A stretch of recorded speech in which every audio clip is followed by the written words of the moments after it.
Monthly CPI data will be released later on this morning, and it is expected to show inflation falling within the Reserve Bank's target band of 2 to 3%. It's the first time that's happened in a while. But that doesn't mean interest rates will be coming down anytime soon. As a matter of fact, the Reserve Bank Governor said yesterday that she'll ignore today's data. Let's go to Kenny Heatley.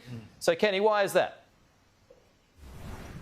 Well, the Reserve Bank yesterday kept interest rates on hold at 4.35%. It was widely expected to do that. Its seventh consecutive hold. And if you go through the RBA September statement, you understand that for the central bank, not a lot has changed in 6 weeks from August in their quest to get inflation back to the target band of 2 to 3%.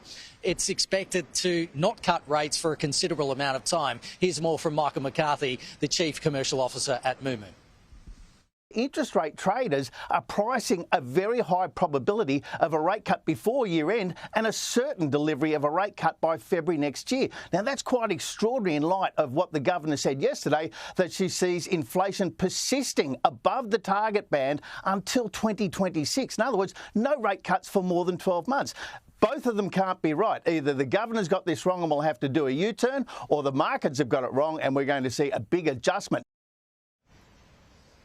Today's monthly inflation data is widely tipped to show headline inflation falling to 2.7% within the target band of 2 to 3%. But for homeowners, don't expect relief anytime soon, even though that's the first time it's fallen into the band in the first time in 3 years, largely due to falling petrol prices, but also government policies like energy rebates, which economists argue treat the symptoms and is not a cure for inflation. And that's backed up by this line in the RBA September statement that says, while headline inflation will decline for a time, underlying inflation is more indicative of inflation momentum and it remains too high. Earlier on the program, we had former Finance Minister and Leader of the Opposition in the Senate, Simon Birmingham, on the program.